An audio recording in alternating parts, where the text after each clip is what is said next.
Hello my 10th class students, आज हम solve करेंगे प्रीवियस ईयर पेपर 2025 के ऑब्जेक्टिव क्वेश्चन, बहुविकल्पीय प्रश्न। आप जानते हैं खंड ए में आपके पूरे 20 बहुविकल्पीय प्रश्न पूछे जाते हैं, तो उनका मैं अच्छी तरीके से बिल्कुल डिटेल में एक्सप्लेनेशन देके आपको आज सॉल्व कराने जा रही हूँ। ठीक है, तो क्वेश्चन नंबर 1 जो है हम यहाँ पे सॉल्व करेंगे। ठीक है, क्या है, जैसा कि आपको क्वेश्चन दिखाई दे रहा है यहाँ पे कि कॉसेक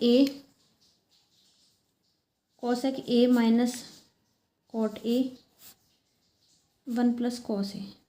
ठीक है, तो इस क्वेश्चन को हम सॉल्व करेंगे। तो देखिए, कॉस ए को हम क्या लिख सकते हैं, 1 अपॉन साइन ए। ठीक है, माइनस कॉट ए क्या होता है आपका, कॉस ए अपॉन साइन ए। ये फॉर्मूला आपको अच्छी तरीके से लर्न होने चाहिए। 1 प्लस कॉस ए। ठीक है, तो क्या करेंगे आप, इनका एलसीएम लेके इस ब्रैकेट को सॉल्व कीजिए। तो एलसीएम तो आपका साइन ए ही आएगा, ऊपर आपका 1 माइनस कॉस ए। ठीक है, इनटू में 1 प्लस कॉस ए, मल्टीप्लाई कीजिए। 1 की मल्टीप्लाई 1 में होगी तो 1 माइनस कॉस ए की मल्टीप्लाई कॉस ए में होगी तो कॉस स्क्वायर ए अपॉन साइन ए। ठीक है, 1 माइनस कॉस स्क्वायर ए क्या होता है, ये होता है आपका साइन स्क्वायर ए अपॉन साइन ए। साइन ए से एक साइन आपका ख़त्म हो जाएगा और आपका एक साइन ए आपका बिल्कुल बच जाएगा। ठीक है, यही इस क्वेश्चन का सही जवाब है। देखिए option number D, option number D will be the right answer of this question. ठीक है, क्वेश्चन नंबर नेक्स्ट पढ़िए। किसी पासे को एक बार फेंका जाता है तो एक विषम संख्या के आने की प्रायिकता निकालनी है आपको। ठीक है, तो क्वेश्चन हमने पढ़ लिया है। ठीक है, चलते हैं सॉल्यूशन की तरफ। पासे को एक बार फेंका जा रहा है, ठीक है, तो हमारा n बराबर हो गया 1। ठीक है, सबसे पहले आपको प्रायिकता निकालने के लिए प्रायिकता का सूत्र पता होना चाहिए। प्रायिकता का सूत्र होता है अनुकूल संभावना बटा कुल संभावना। ओके स्टूडेंट्स, तो अब हम इन दोनों चीज़ों को निकालेंगे। क्या था क्वेश्चन, पासे को एक बार फेंका गया, तो सबसे पहले मैं आपको बताती हूँ कुल संभावना निकालने के लिए। कुल संभावना जब निकालते हैं तो उसका सूत्र होता है 6 की पावर n। ठीक है, 6 की पावर n की वैल्यू 1, 6 की पावर 1 क्या होता है आपका 6 होता है। ठीक है, तो 6 तो हो गया, लेकिन ये भी कौन कौन सी आपकी पॉसिबिलिटीज़ हैं, कौन कौन सी संभावना है। देखिए, जब पासे को फेंका जाएगा तो या तो आपका नंबर 1 आएगा, ये 2 आएगा, 3 आएगा, या 4 आएगा, या 5 आएगा, या फिर आपका 6 आएगा। ठीक है, तो ये हमारी क्या हो गई है, कुल संभावना। अब निकालेंगे हम अनुकूल संभावना। ठीक है, अनुकूल संभावना। अनुकूल संभावना क्या होती है, जो हमसे जिस चीज़ की हमसे प्रायिकता पूछी जाती है। प्रायिकता किस चीज़ की पूछी गई, विषम संख्या आने की। तो इनमें से आप विषम संख्या देखो, विषम संख्या क्या होती है आपकी, जो 2 से पूर्णतः विभाजित नहीं होती। ठीक है, तो 1 है, 3 है, 5 है। ठीक है, 1 है, 3 है, 5 है, तो कितने नंबर से आपके 3 है। हमने दोनों चीज़ फाइंड कर ली। अब आप सूत्र में रख दीजिए, आपका आंसर आ जाएगा। ठीक है, प्रायिकता को हम पी से दिखाते हैं, तो मैंने पी लिख लिया शॉर्ट में। अनुकूल संभावना 3, कुल संभावना 6, 3 एकम 3, 3 दूनी 6, तो 1/2 आपकी प्रायिकता का आंसर आ चुका है। ऑप्शन नंबर आपका जो होगा वो बी बिल्कुल सही आंसर होगा। ठीक है, देखिए थर्ड क्वेश्चन क्या पूछ रहा है आपसे कि ये जो आपका बारंबारता बंटन दिया हुआ है इसका माध्यक वर्ग। ठीक है, तो मैं आपको इन शॉर्ट बताऊंगी, 2 मेथड होते हैं इसके। ठीक है, तो आप शॉर्ट मेथड से देखिए, क्योंकि ऑब्जेक्टिव क्वेश्चन सॉल्व करने हैं आपको। तो देखिए, सबसे पहले हम इस बारंबारता के अंदर देखेंगे अपनी माध्यिका। ठीक है, ये कितने नंबर है, 1 2 3 4 5, 2 इधर से छोड़ दीजिए और 2 आप इधर से छोड़ दीजिए।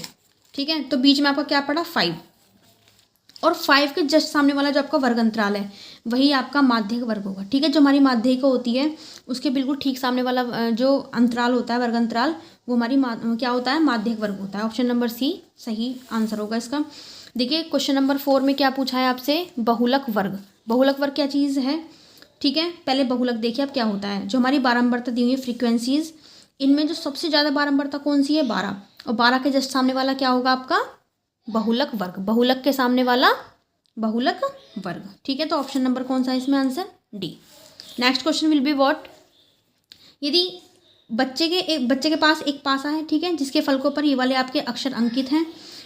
यदि पासे को एक बार फेंका जाता है तो ए प्राप्त होने की प्रायिकता क्या होगी। ठीक है, देखो ये मैंने यहाँ पे क्वेश्चन यहाँ पे भी सॉल्व आउट कर रखा है, मैं आपको यहीं पे एक्सप्लेन कर देती हूँ। वही वाली बात है, जब पासे को फेंका जाता है तो क्या सूत्र होता है, 6 की पावर n। ठीक है, पासे को क्योंकि एक बार फेंका जा रहा है तो n की वैल्यू कितनी हो गई, 1, पुट कर दीजिए इसमें 6 की पावर 1 क्या होता है आपका 6।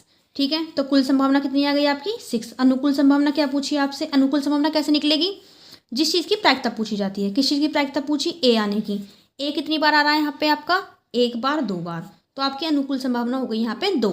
प्रायिकता का सूत्र अनुकूल संभावना बटा कुल संभावना। ठीक है, अनुकूल संभावना 2, कुल संभावना 6, 2 एकम 2, द्वितीय 6, 1/3 जो होगा इसका बिल्कुल सही आंसर होगा ऑप्शन नंबर बी। ठीक है, क्वेश्चन नंबर नेक्स्ट देखिए मेरे प्यारे बच्चों, क्वेश्चन जो 6 है आपका, ये आपका ट्रिग्नोमेट्रिक चैप्टर से है।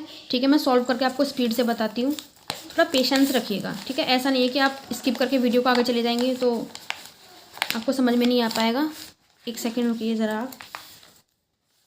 क्वेश्चन मैं आपको पहले पढ़ के बता देती हूँ। देखिए कॉट थीटा की वैल्यू दे रखी है 8/15, साइन थीटा का आपको मान निकालना है। 4 ऑप्शन आपके सामने है। ठीक है, तो यहाँ पे क्वेश्चन नंबर क्या है आपका 6। ठीक है बच्चों, तो देखिए कॉट थीटा का मान कितना है आपका 8/15, साइन थीटा आपको निकालना है। तो देखिए बच्चों, जब इस तरीके का क्वेश्चन होता है ना, ये आपका 8.1 एक्सरसाइज से है। चैप्टर आप जानते हैं त्रिकोणमिति है, तो इसमें सबसे ज़्यादा इंपॉर्टेंट होती है एक तो पाइथागोरस थ्योरम। ठीक है, जो कि आपके समकोण त्रिभुज के ऊपर लगाई जाती है। समकोण त्रिभुज वो होता है जिसमें एक एंगल 90 डिग्री का हो। ठीक है, यहाँ पे हम ABC मान लेंगे। तो देखिए कॉट थीटा जो होता है इसका मान मतलब दिया हुआ है यहाँ पे 8/15। इसका जो सूत्र होता है वो होता है आपका आधार बटा लंब। लाल बटा कक्का से आप निकाल लेंगे, जानते हैं अच्छी तरीके से। ठीक है, तो याद करने की ट्रिक है। ठीक है, देखिए साइन कॉस टेन, फिर टेन का उल्टा कॉट, यानी कि उल्टा कर देंगे आप इसको, आधार बटा लंब। ठीक है, तो देखिए आधार की जगह पे आधार की वैल्यू, लंब की जगह पे लंब की वैल्यू, और आप पाइथागोरस प्रमेय का यूज़ करके इस कर्ण को निकाल लीजिए। ठीक है, तो मैं आपको शॉर्ट में बताऊंगी। देखिए पाइथागोरस थ्योरम क्या होती है कि जो कर्ण का वर्ग होता है वो आधार के वर्ग और लंब के वर्ग के बराबर होता है। आई होप सो आपको समझ में आ रहा होगा, बहुत सिंपल चीज़ है, बेसिक चीज़ है ये। ठीक है, कर्ण ये आपका एज इट इज़ रखेंगे हम। आधार कितना है आपका 8 का वर्ग, लंब कितना है 15, 15 का वर्ग, 8 का वर्ग कितना होता है 64, 15 का वर्ग होता है आपका 225। ठीक है, दोनों को जोड़ेंगे कितना आएगा 5 4 9 6 2 8 और 2 का 2 ऐसे ही। ठीक है, जब ये वर्ग आपका इधर जाएगा तो ये आपका वर्गमूल बन जाएगा, जिसे हम स्क्वायर रूट बोलते हैं। 289 आपका 17 का वर्ग होता है। ठीक है, ये वर्ग जो है वर्गमूल से कट जाएगा तो आपका 17 आ जाएगा। तो ये कर्ण जो है आपका 17 आ गया। ठीक है, अब यहाँ से साइन थीटा का मान कितना होता है आपका, साइन थीटा का मान होता है आपका लंब बटा कर्ण। लंब बटा कर्ण, लंब कितना दिया है आपका 15। ठीक है, कर्ण कितना है आपका 17। ठीक है, तो साइन थीटा की वैल्यू आपकी यहाँ पे आके निकल के आ चुकी है। ठीक है, आई जस्ट होप आपको अच्छी तरीके से समझ में आ रहा है। क्वेश्चन नंबर देखिए नेक्स्ट, ये भी आपका त्रिकोणमिति से दिया हुआ है। कॉसेक 60 का मान क्या होता है। देखो वैसे तो आपको देखो ये जो वैल्यू है ना मुँह जबानी याद होनी चाहिए एकदम। ठीक है ना, एज इट इज़, मतलब एकदम कोई पूछे आपसे किसी चीज़ की वैल्यू, आप तुरंत एकदम माइंड में आए आपके, एकदम आप उसको बता दें। देखिए वैसे सेक थीटा की वैल्यू कितनी, सेक 30 की वैल्यू आप मुझे बताइए कितनी होती है 2/√3। तो वो कॉसेक थीटा कॉसेक 60 के मान के बराबर होगी। कैसे, देखिए क्वेश्चन नंबर 7 मैं यहाँ पे लिखूँगी। देखिए आपसे पूछा है कॉसेक 60 की वैल्यू। ठीक है, अब जो कॉसेक आपका 60 होता है, ठीक है, वो होता है आपका साइन 60 के बराबर। ठीक है, तो 1/साइन 60 की वैल्यू कितनी होती है √3/2। ये सबसे ऊपर चला जाएगा तो यहाँ से वैल्यू कितनी निकल के आएगी अब आपकी 2/√3। तो कॉसेक 60 की वैल्यू कितनी आ गई आपकी 2/√3। ठीक है, तो जितनी सेक 30 होती है ना उसका आपको उसकी जो वैल्यू होती है वही आपकी कॉसेक 60 की वैल्यू होती है। ये मैं डिटेल में वीडियो बनाऊंगी किस तरीके से होती है। ठीक है, हम आगे का क्वेश्चन देखते हैं फिलहाल।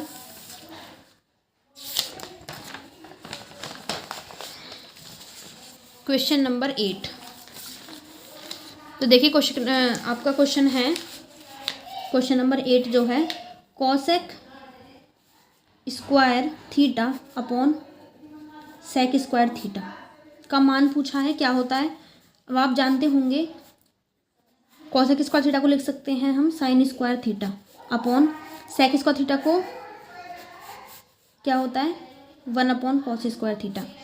ये सबसे ऊपर और ये ऐसे। ठीक है, तो ऊपर कॉस स्क्वायर थीटा हो गया आपका upon sine square theta into 1 sign square theta. Cos upon sine क्या होता है? कॉट।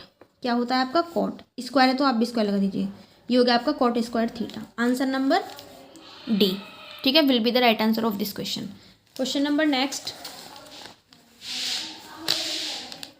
देखिए, क्वेश्चन नंबर 9 में आपसे पूछा है, देखिए आपका HCF दिया हुआ है कौन कौन से नंबर का? 35 का और 49 का।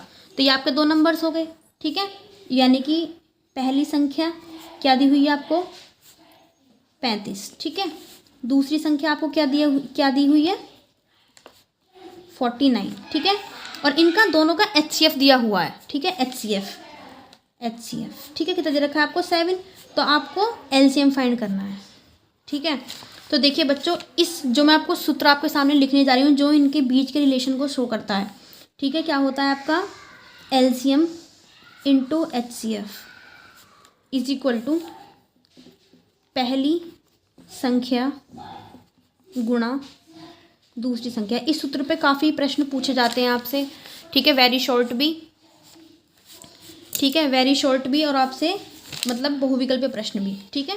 2 मार्क्स से 1 मार्क्स के लिए आता है, काफ़ी बार देखा गया है क्वेश्चन। LCM की जगह पे LCM आप एज इट इज़ रखेंगे। क्यों रखेंगे? क्योंकि आपका मतलब निकालना है आपको। HCF कितना दिया हुआ आपका? 7। पहली संख्या कितनी है आपकी? 35, और दूसरी संख्या कितनी है आपकी? 49। LCM देखिए, लेफ्ट हैंड साइड में 7 जो मल्टीप्लाई में, तो इधर जाके राइट हैंड साइड में आपका डिवाइड में चेंज हो जाएगा, ठीक है। 7 1 जा 7, 7 5 जा 35, दोनों की मल्टीप्लाई कीजिए। 5 49 की कितना आएगा आपका? 5 9 जा 45 को 5 कैरी 4, 5 4 20, 20 और 4 कितना होगा आपका? 24। तो 245 क्वेश्चन का आपका सही जवाब होगा। तो 245 देखिए कहाँ दे रखा है आपका? ऑप्शन नंबर सी में दे रखा, ठीक है। ये इसका बिल्कुल एकदम राइट आंसर हो जाएगा। ओके, नेक्स्ट क्वेश्चन देखिए आप।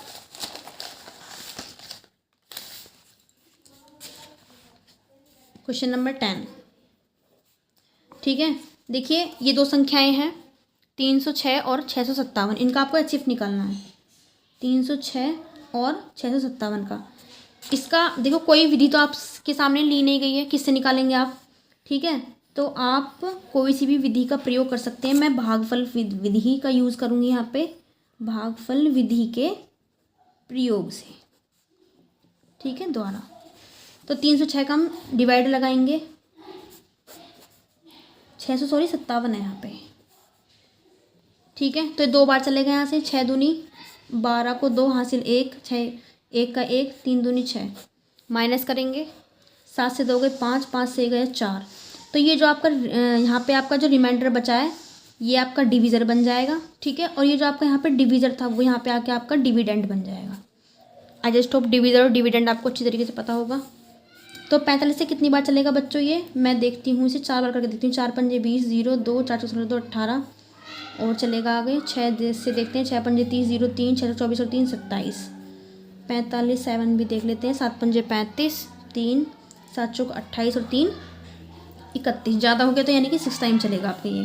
तो यहाँ पे आपका 270 आ जाएगा बच्चों, माइनस कीजिए 6, 10 से 7 गए आपके 3, तो ये रिजल्ट जो है आपका यानी कि रिमाइंडर, ये आपका डिवीज़र और ये वाला डिवीज़र आपका डिवाइडेंड। 36 से कम 36 ही चलेगा यहाँ पे, 36 दूनी 72 ज़्यादा हो जाएगा, 15 से 6 गए 9, ठीक है। ये फिर से आपका वही चीज़ हो जाएगी यहाँ से, 9 4 जा 36। तो ये जो आपका बच्चों अभी देखें यहाँ पे कट गया, ये अभी आगे नहीं चलेगा, ठीक है। तो ये जो आपका यहाँ पे डिवीज़न है ना लास्ट वाला, ठीक है, यही आपका HCF होता है। तो आपका HCF यहाँ पे कितना आ गया बच्चों? HCF आ गया आपका 9, ठीक है। Option number B will be the right answer of this question. Next देखिए आप, नेक्स्ट क्वेश्चन क्या है आपका?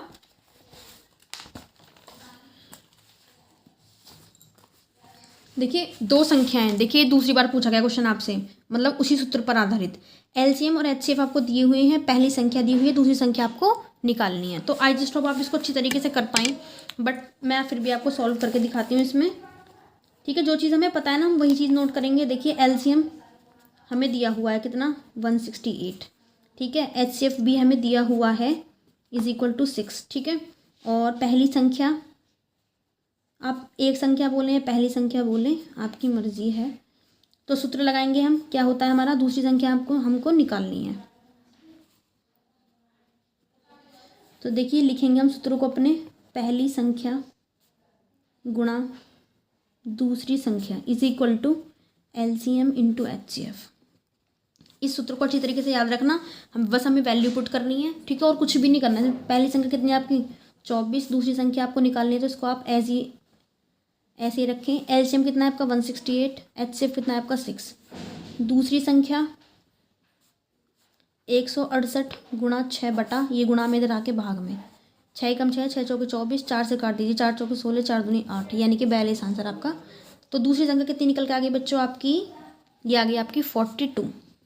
This is answer of this question. Option number कौन सा आपका 20 में सही जवाब होगा, ठीक है। Question number next,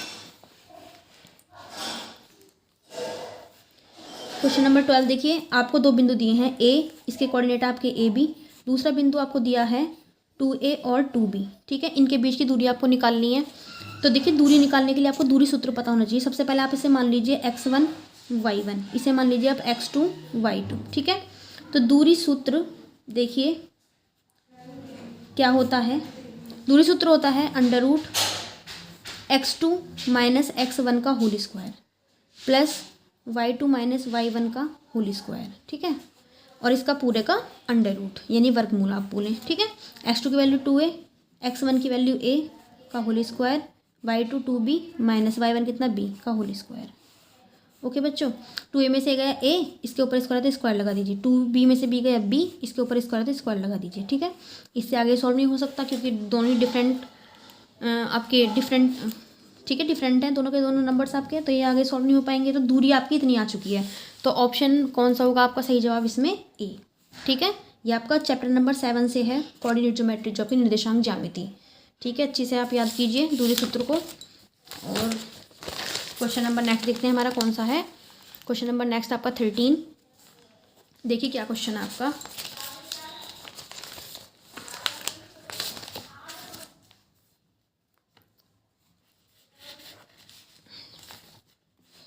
question number 13 देखिए, 5 सेंटीमीटर त्रिज्या दे रखी है, यानी कि R आपकी 5 सेंटीमीटर है, ठीक है। इसका देखो आपको फिगर बनाना पड़ेगा। जो भी आपका ज्यामिति से संबंधित क्वेश्चन आता है ये वृत्त चैप्टर से है आपके, ठीक है। तो सबसे पहले देखो क्या है, एक 5 सेंटीमीटर का एक वृत्त है, तो आप वृत्त ड्रॉ कीजिए। वृत्त को आप वृत्त की रचना कीजिए, कर दी हमने। इसका हमने सेंटर मान लिया ये केंद्र, ठीक है। केंद्र से लेकर वृत्त के एक बिंदु तक की दूरी क्या होती है आपकी त्रिज्या, तो आप त्रिज्या की जगह पे त्रिज्या को शो कर दीजिए, कर दी, ठीक है। इसका नाम मैं O मान लेती हूँ। क्या कह रहा है, बिंदु P पर स्पर्शरेखा PQ, ठीक है, स्पर्शरेखा PQ। तो देखो बच्चों यहाँ पे मैं P मानूंगी। वृत्त के एक बिंदु को स्पर्श करके जाने वाली जो रेखा होती है ना, वो आपकी क्या होती है, स्पर्श रेखा। तो ये एक बिंदु को स्पर्श करके गई और ये यहाँ पे हमने मतलब ये मान ली जा रही है, ठीक है। इसका द्वितीय बिंदु जो है वो आपका Q दिया हुआ है, ठीक है। देखो ये दिख रहा है P पर स्पर्शरेखा PQ, केंद्र O से जाने वाली एक रेखा, ठीक है।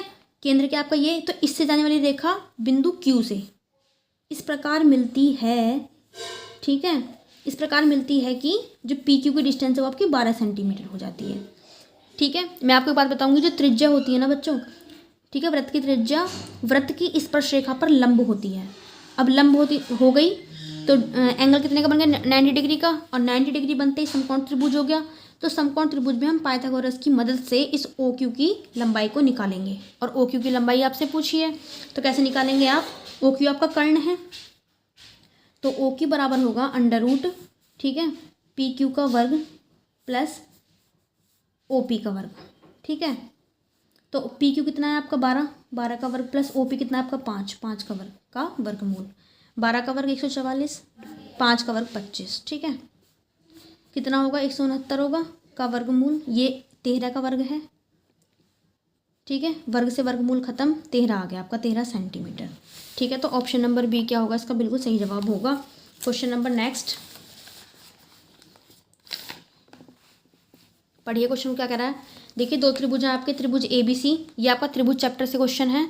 त्रिभुज DEF में एंगल B और एंगल E आपका बराबर दिया हुआ है, तो त्रिभुज समरूप कब होंगे, 4 आपकी कंडीशन दी हुई है, ठीक है।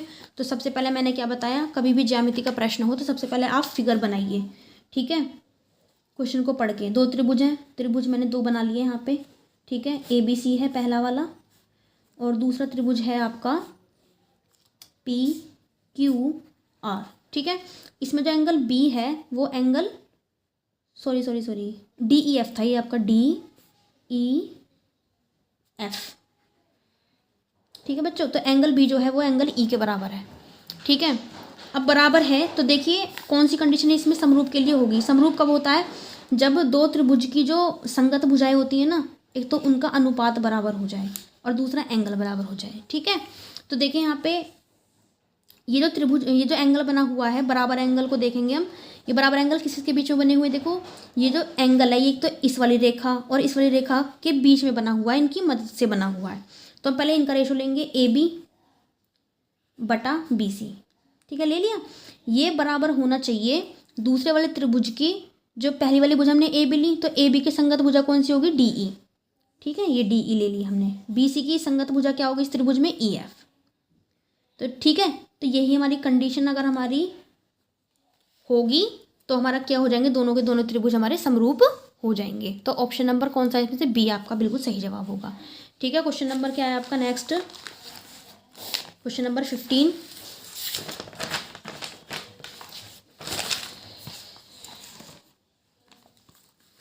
देखिए बच्चों, क्वेश्चन नंबर 15 को आप देखिए। 7 सेंटीमीटर त्रिज्या वाले एक वृत्त के त्रिज्य खंड का कोण जो है 90 डिग्री दिया हुआ है। तो त्रिज्य खंड का क्षेत्रफल आपसे पूछा है। सबसे पहले मैंने बता रखा है आपको, वृत्त चैप्टर से क्वेश्चन है ये। ज्यामिति में हमेशा सबसे पहले फिगर बनाएं। ठीक है, चित्र की रचना करें क्वेश्चन को पढ़ते हुए।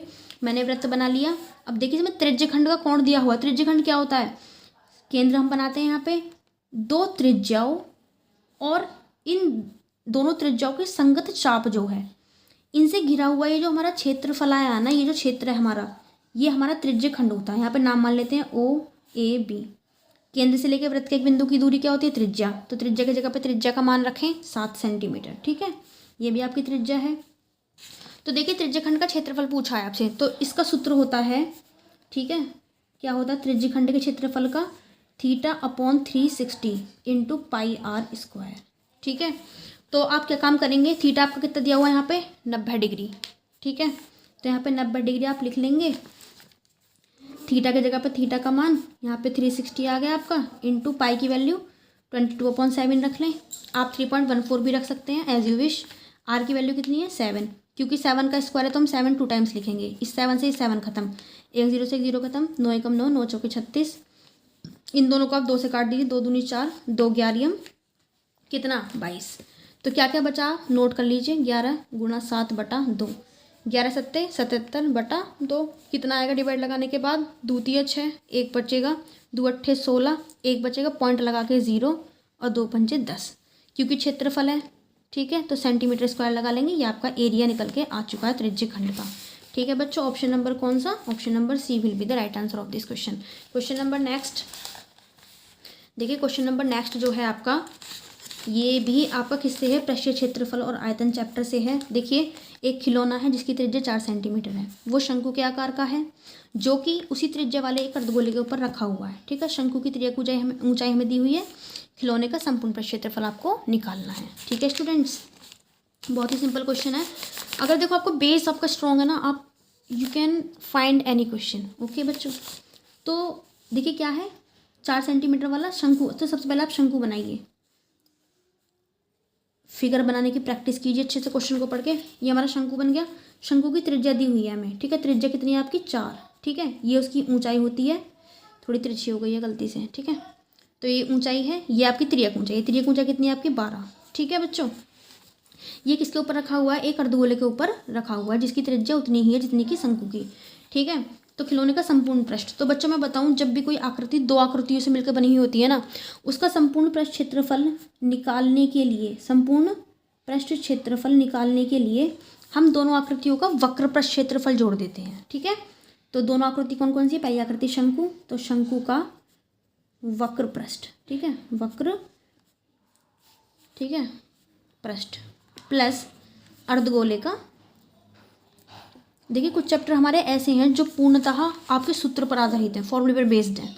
अर्धगोले का वक्र पृष्ठ क्षेत्रफल। ठीक है बच्चों, तो देखिए शंकु का वक्र पृष्ठ क्षेत्रफल क्या होता है आपका πr/l। ठीक है, πr/l। अर्धगोले का वक्र पृष्ठ क्षेत्रफल क्या होता है बच्चों, ये होता है आपका 2πr²। ठीक है, फॉर्मूले याद नहीं है तो प्लीज़ याद कर लीजिए अच्छी तरीके से। मैं इसके लिए एक सेपरेट वीडियो और बना दूंगी, तो देखो इसमें से आप पाई आर कॉमन ले सकते हैं, ठीक है, ले लिया हमने क्योंकि दोनों की आर क्या है, सेम है, ठीक है। तो यहाँ से एल बचा, यहाँ से आपका 2r बचा, सबकी वैल्यू पुट कर दीजिए। देखिए एक बात है यहाँ पे आप पाई की वैल्यू नहीं रखेंगे क्योंकि पाई की फॉर्म में आपके आंसर्स गिवन है, ठीक है स्टूडेंट्स। तो पाई की हम ऐसे रखेंगे, आर की वैल्यू 4, ठीक है, एल की वैल्यू 12 + 2 मल्टीप्लाई रेडियस कितनी आपकी 4, ठीक है। सॉल्व कीजिए स्पीड से, 4 पाई हो गया ये आपका, मल्टीप्लाई 12, ठीक है, 4 दूनी 8, ठीक है, 4 पाई इंटू 12 कितना 20, 24 × 80 पाई centimetre square will be the right answer of this question, ठीक है। तो ऑप्शन नंबर कौन सा है इसमें, तो आपका ये रहा option number D. Question number आगे बढ़िए, 17 क्वेश्चन पे हम आ चुके हैं, ठीक है। तो 17 क्वेश्चन आपका देखिए चैप्टर नंबर 4 से है, द्विघात समीकरण से, ठीक है। x² + 7x + 12 ये एक आपको समीकरण दी हुई है, आप जानते हैं कौन सी समीकरण है ये आपकी, द्विघात समीकरण। द्विघात समीकरण का व्यापक रूप जानते हैं आप, ax² + bx + c, आपको नॉर्मली पता होना चाहिए। तो देखिए इसके शून्यांक पूछे हैं, ठीक है। शून्यांक निकालने के लिए जो हमारे पास समीकरण दी हुई होती है उसके बराबर में हम 0 करते हैं और इसके गुणनखंड कर लेते हैं, ठीक है। तो 12 के ऐसे आपको फैक्टर करने हैं, ऐसे दो नंबर आपको देखने हैं जिनकी मल्टीप्लाई करके तो क्या आ जाए आपके 12 आ जाए, और इन दोनों को प्लस करके, इन दोनों नंबर को प्लस करके क्या जाए आपका 7। तो आप जानते हैं 4 और 3 ऐसे 2 नंबर्स हैं, आप इनकी मल्टीप्लाई करेंगे तो 12 आएगा और इनको प्लस करेंगे तो आप 7 आएगा, ठीक है। x², इस 7 के प्लेस पे 4 + 3 लिखें, ठीक है, क्योंकि दोनों नंबर हमारे यही तो है। x की जगह पे x, 12 की जगह पे 12, मल्टीप्लाई कीजिए x² 4x, ठीक है, ये कितना आ गया आपका 3x + 12 एज इट इज़। इन दोनों में से x कॉमन निकालें, यहाँ से बचेगा आपका x + 4, ठीक है। इन दोनों में से आप 3 कॉमन ले सकते हैं, यहाँ से बचेगा आपका x + 4। अपने क्वेश्चन की जांच करने के लिए कि आपका क्वेश्चन यहाँ तक बिल्कुल सही चल रहा है या नहीं, तो आपके ये दोनों ब्रैकेट्स आपके सेम आने चाहिए। x + 4 आपका फिर से कॉमन, ठीक है, यहाँ से बचा आपका x + 3। ओके स्टूडेंट्स, तो ये दोनों आपके गुणनखंड आ चुके हैं। बारी बारी से हम दोनों को 0 रखेंगे। x + 4 बराबर जब 0 होगा तो आपका यहाँ से x का मान आएगा -4। जब आपका x + 3, ठीक है, 0 के बराबर होगा तो यहाँ से आपका x का मान आएगा आपका -3। तो -4 और -3, ठीक है, यही इस समीकरण के क्या होंगे आपके शून्यांक होंगे। तो -4 और -3 ये आ गए ऑप्शन नंबर 1 में, ठीक है। क्वेश्चन नंबर नेक्स्ट 18,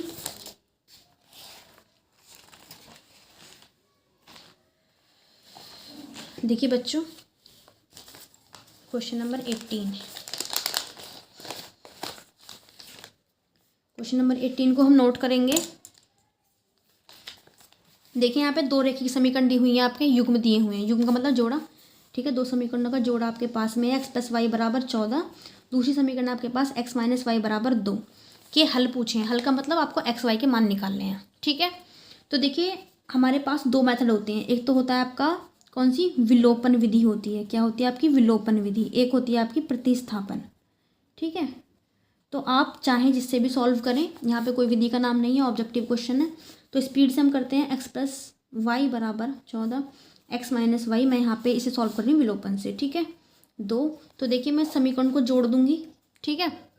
क्यों जोड़ूंगी, क्योंकि यहाँ पे y का गुणांक क्या है, समान है, एक प्लस में एक माइनस में, तो इजीली प्लस करने पे कट जाएंगे आपके, कट गए। यहाँ से बचा x और x को जब ऐड करेंगे 2x, 14 और 2 कितने हो गए आपके 16, ठीक है। तो x की वैल्यू आ गई यहाँ से आपकी 16/2, यानी कि 2 × 2 2 × 8 16, 8। x का मान कितना आ गया आपका यहाँ पे 8। इस x का मान आप किसी भी समीकरण में रखें, मैं पहली समीकरण में रखूँगी x + y = 14 में, ठीक है। x की जगह पे x की वैल्यू 8 + y = 14, y की वैल्यू 14, ये प्लस कर जाके माइनस का 14 से 8 गए आपके 6। तो x का मान आपका 8 और y का मान आपका 6। ये हल इन समीकरणों के आ चुके हैं बच्चों। Option number B will be the right answer of this question.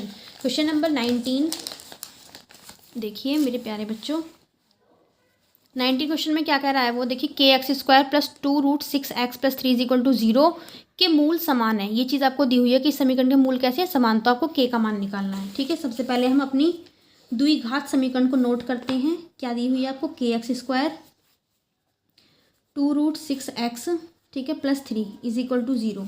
यहाँ से क्या काम करेंगे आप, सबसे पहले द्विघात समीकरण का व्यापक रूप क्या होता है, मैंने लिखवाया था अभी आपको, ax² + bx + c = 0। यहाँ से दोनों समीकरणों की तुलना करें और ABC के मान निकालें। A बराबर K आ गया, B बराबर आपका 2√6 आ गया, C की वैल्यू आपकी √3 आ चुकी है। ठीक है, जब मूल समान होते हैं समीकरण के तो उसके लिए क्या कंडीशन होती है? उसके लिए कंडीशन होती है जो हमारा विविधकर होता है, जिसको हम D से प्रेजेंट करते हैं। ठीक है, उसकी वैल्यू 0 के बराबर होती है। D की वैल्यू क्या होती है आपकी विविधकर की? B² - 4AC = 0। ABC के मान यहाँ पे रखिए, सॉल्व कीजिए, आपका K का मान निकल के आ जाएगा। B की वैल्यू कितनी है? 2√6 का स्क्वायर -4 मल्टीप्लाई A की वैल्यू K मल्टीप्लाई C की वैल्यू √3 बराबर 0। 2√6 का स्क्वायर कैसे खोलेंगे आप? बच्चों को बहुत दिक्कत आती है जब रूट वाला नंबर हो और उसका स्क्वायर फाइंड करना हो। ठीक है, तो 2√6 मल्टीप्लाई 2√6 दो बार लिखेंगे क्योंकि पावर 2 है। 2 की गुणा 2 में कीजिए 4, √6 की मल्टीप्लाई √6 में कीजिए तो कितना आएगा आपका? ये 6 आएगा। 6 कैसे आएगा देखिए, √6 मल्टीप्लाई में तो हम √6 को इसको स्क्वायर की फॉर्म में लिख सकते हैं, क्योंकि गुणा में जब कोई नंबर 2 बार हो तो हम स्क्वायर की फॉर्म में लिख सकते हैं। अब इस स्क्वायर से इसका ये जो रूट है वो खत्म हो जाएगा, तो कितना बचेगा आपका? 6 बच गया, 6 चौके 24। ठीक है, तो कितना आ गया इसका स्क्वायर? 24 माइनस 4 के √3 ऐसे का ऐसे बराबर 0। ठीक है, तो अब इसे सॉल्व कीजिए आप। A की वैल्यू सॉरी K और C की वैल्यू कितनी थी आपकी? यहाँ से 3 थी, ये मैंने गलती से यहाँ पे आपकी ये मैंने √3 नोट कर लिया। ठीक है बच्चों, तो ये कितना हो गया? यहाँ से आपका 4 दिया 12। ठीक है, 12 के यहाँ पे √3 नहीं आएगा तो -12 के ये प्लस का जाके कैसा आ गया अब आपका? -24। माइनस से माइनस कैंसिल, ये गुणा में जाके भाग में, तो 12 कम 12, 12 दूनी 24। तो यहाँ से K का मान आपका 2 निकल के आ चुका है। ठीक है बच्चों, question number 20 which is the last question of this question paper of this section A। ठीक है, तो आपकी AP सीरीज दी हुई है आपकी। ठीक है, समांतर श्रेणी जिसको हम बोलते हैं, -6 -4 -2। ठीक है, डॉट डॉट डॉट ये चली जा रही है आपकी। ठीक है, 7वां पद को किससे दिखाते हैं हम? A से या फिर T से। ठीक है, तो A, ठीक है, कौन सा पद? 7वां, ये आपको निकालना है। यहाँ पे आपका n बराबर 7 दिया हुआ है, तो देखिए आप जो आपका an होता है, an का सूत्र पता है आपको? an बराबर होता है आपका a + n - 1 × d। ठीक है, ये पद निकालने के लिए सूत्र होता है। ठीक है, तो A7 n की जगह पे 7 पुट कीजिए। 7 A क्या होता है आपका? प्रथम पद, और इस श्रेणी का प्रथम पद क्या है आपका? -6। ठीक है, प्लस n कितना? 7 - 1 मल्टीप्लाई d क्या होता है आपका? सार्वंतर होता है। सार्वंतर हम कैसे निकालते हैं? दूसरी टर्म में से पहली टर्म को माइनस करके, तो कर दीजिए। d जो होता है ना बच्चों आपका, वो क्या होता है आपका? A2 - A1 बोलें या आप A3 - A2 बोलें, तो बच्चों ये डिफरेंस जो होता है हमेशा सेम होता है। यही पहचान होती है समांतर श्रेणी की। ठीक है मेरे प्यारे बच्चों, तो देखिए यहाँ पर D जो आपका A2 कितना है आपका? -4 माइनस A1 की वैल्यू कितनी है आपकी? -6। तो -4 माइनस कितना हो गया आपका? +6 हो गया। 6 से 4 गया आपका 2। तो यहाँ पर D की जगह पे आप D की वैल्यू रखिए कितनी? 2। ठीक है, तो -6 + 7 से बन गया आपका 6 × 2 -6 6 2 जा 12, 12 से 6 गया 6, क्योंकि प्लस का नंबर आपका बड़ा है तो प्लस का ही यहाँ पे साइन आएगा। ठीक है, तो आपका जो A7 है वो आपका यहाँ पे 6 आ चुका है। श्रेणी का 7वां पद आपका 6 आएगा। Option number D will be the right answer of this question. Okay बच्चों, मैं जल्दी इसकी जो आपकी खंड ब है मैं आपको दिखा देती हूँ। पहले ही खंड ब ये रहा आपका। ठीक है, सेक्शन B जो है आपका, इसको हम सॉल्व करेंगे नेक्स्ट वीडियो के अंदर। ठीक है, दो अंक के आपके ये प्रश्न हैं। ठीक है, पूरे 6 के 6 आपको करने होते हैं। ठीक है, तो नेक्स्ट वीडियो में हम मिलेंगे। ठीक है, सेक्शन B के सॉल्यूशन के साथ। Okay, thanks for watching this video. Best of luck for your exam.